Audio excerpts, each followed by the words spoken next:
नमस्कार, मी प्रतीक्षा सावंत. आजच्या बातमीपत्रात आपलं स्वागत. नजर टाकूयात हेडलाईन्सवर. RSS ही दहशतवादी संघटना, प्रकाश आंबेडकर यांचा गंभीर आरोप. उरण तालुक्यात महायुतीचा झंझावात, कार्यकर्त्यांमध्ये उत्साह. श्रीरंग बारणे यांचा गाव भेटीवर जोर. स्वार्थासाठी एकत्र येणाऱ्यांना धडा शिकवा, नितीन गडकरी यांचे आवाहन. शरद पवार यांच्यावरही टीका. महादेव मंदिराच्या जमिनीत अतिक्रमण, आक्रमक ग्रामस्थांचा आंदोलनाचा इशारा. हिंजवडी येथील 23 वर्षीय अभियंत्याचा पवना धरणात बुडून मृत्यू. लालबुंद निकाऱ्यावरून अनवाणी चालून महिलांची नवस्फूर्ती.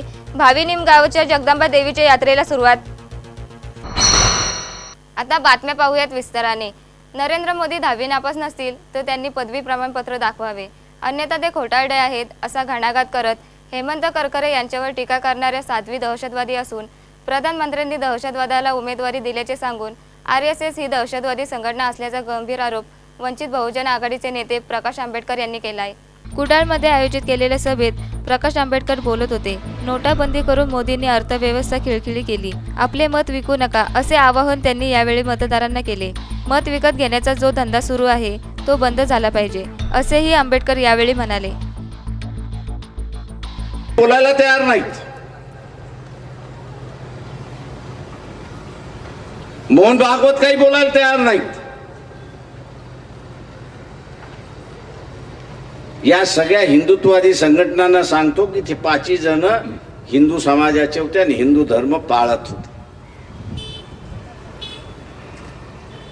ते मुसलमान नव्हते, ते ख्रिश्चन नव्हते, ते पारसी नव्हते. का इथला RSS BJPचं सरकार हा दुजाभाव करतं.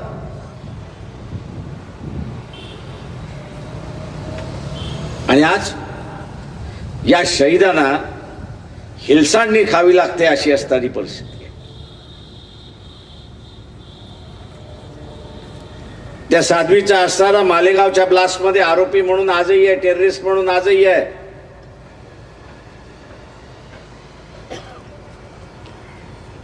प्रधानमंत्री म्हणतोय की मी असणारा टेररिझम संपवला. अरे पण टेररिस्टला उमेदवारी दिली हे कुठे विसरतोय. मला अनेक जण म्हणाले तुमची रिॲक्शन काय. मी म्हटलं माणसाने पहिल्यांदा स्वतःशी प्रामाणिक राहिलं पाहिजे. स्वतःशी आपण प्रामाणिक राहिलो तरच आपल्याला खऱ्या अर्थाने भूमिका घेता येईल. RSS ही टेररिस्ट संघटना आहे हे पहिल्यांदा मान्य करा. सुरेश कौलगेकर, संवाद मराठी लाईव्ह, सिंधुदुर्ग, कुडाळ. निवडणुकीचे वारे मावळ लोकसभा मतदारसंघात जोरात वाहत आहेत. कोपरा सभा, बैठका, चर्चा आणि भेटीगाठींचा जोर वाढला आहे. महायुतीचे उमेदवार श्रीरंग बारणे यांनी गाव भेटीचा दौरा जोरात सुरू केला असून उरण तालुक्यात महायुतीचा झंझावात पाहायला मिळत असल्याने कार्यकर्त्यांमध्ये उत्साह आहे. श्रीरंग बारणे गावोगावी जाऊन नागरिकांना भेट देत असल्यामुळे नागरिकांमध्येही उत्साहाचे वातावरण आहे. नागरिकांमधून महायुतीला मोठ्या प्रमाणात प्रतिसाद मिळत आहे. याचा फायदा महायुतीला होणार आहे. बारणे यांना विविध स्तरातील नागरिक जिंकण्याचा विश्वास दाखवत आहेत. त्यामुळे कार्यकर्त्यांना देखील प्रचारासाठी बळ मिळत आहे. प्रचार दौऱ्यात उरणचे आमदार मनोहर भोईर, तालुका प्रमुख रघुनाथ पाटील, तालुका प्रमुख संतोष ठाकूर, उरण तालुका भाजपा अध्यक्ष रवी भोईर, जिल्हा परिषद सदस्य विजय भोईर यांच्यासह महायुतीचे पदाधिकारी आणि कार्यकर्ते मोठ्या संख्येने उपस्थित होते.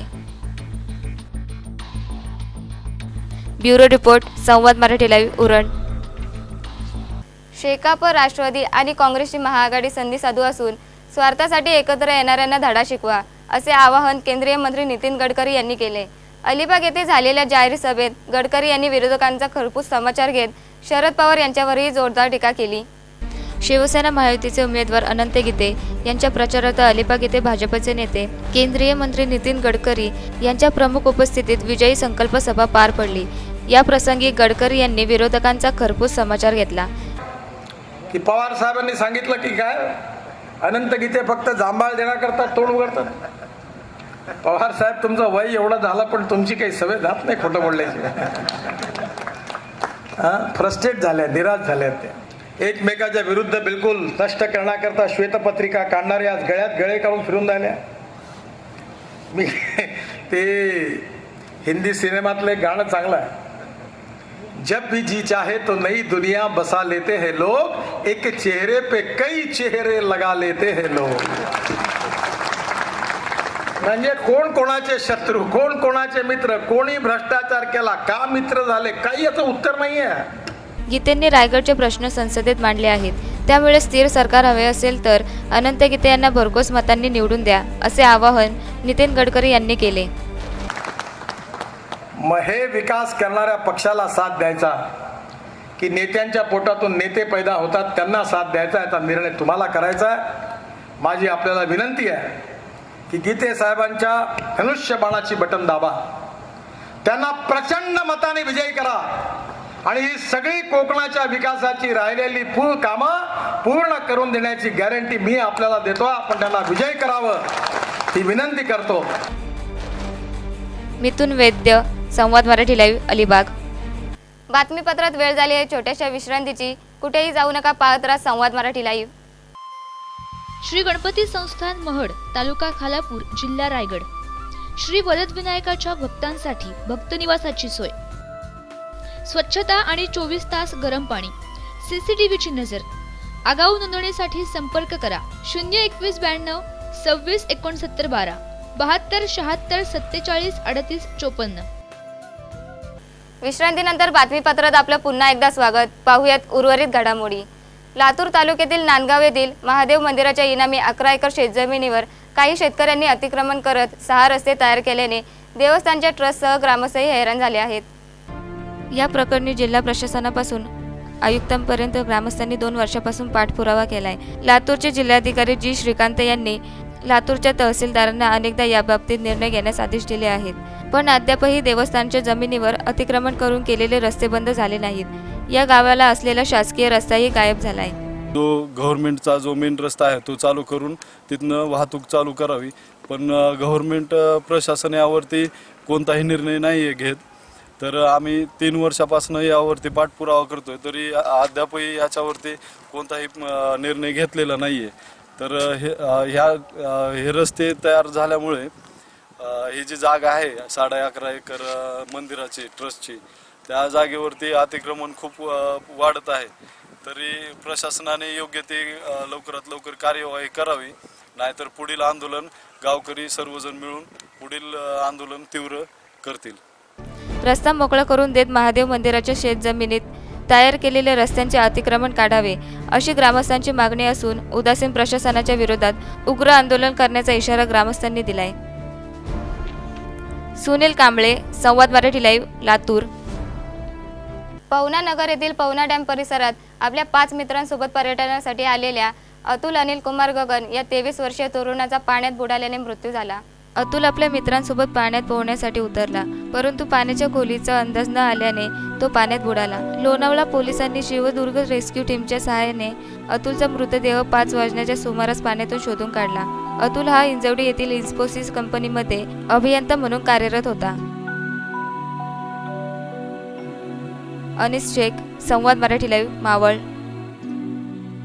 संपूर्ण महाराष्ट्रात प्रसिद्ध असलेल्या अहमदनगर जिल्ह्यातील शेवगाव तालुक्यातील भावी निमगाव येथे माहूरगडाच्या जगदंबा देवीचे मंदिर आहे. चैत्र पौर्णिमेला इथे मोठी यात्रा भरते. या यात्रेचे खास वैशिष्ट्य म्हणजे लालबुंद विस्तवावरून सुवासिनी अनवाणी पायाने चालून नवस्फूर्ती करतात.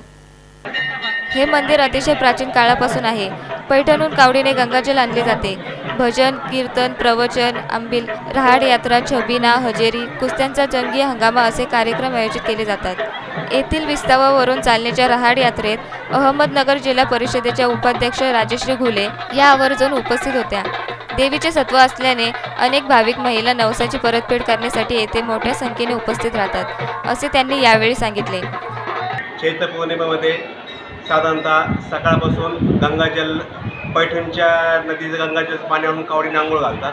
त्याच्यानंतर आंबील देवीचा प्रसाद असतो, त्यामध्ये आयुर्वेदिकचा अंश असतो. त्याच्यानंतर दुपारी रहाड विस्तवरून चालण्याचा जो प्रकार आहे ते बंद आणि रहाड नवस बोलले असतात भाविक, ते नवस फेडण्याचा कार्यक्रम असतो.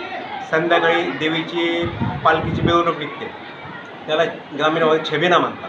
आणि दुसऱ्या दिवशी सकाळी कलाकारांना इनाम दिलं जातं, त्याला हजेऱ्या म्हणतात. आणि 4 वाजता कुस्त्याचा हंगामा होऊन या दिवशी सांगता होते. डोक्यावर नवीन मडक्यात विस्तव घालून देवीच्या मंदिरात जाऊन नवस्फूर्ती केली जाते. नवसाला पावणारी म्हणून ही देवी सर्वत्र प्रसिद्ध आहे. सुनील नजर, संवाद मराठी लाईव्ह, अहमदनगर. बातमीपत्रात वेळ झाली आहे इथेच थांबण्याची. पुन्हा भेटूयात पुढील बातमीपत्रात. तोपर्यंत नमस्कार.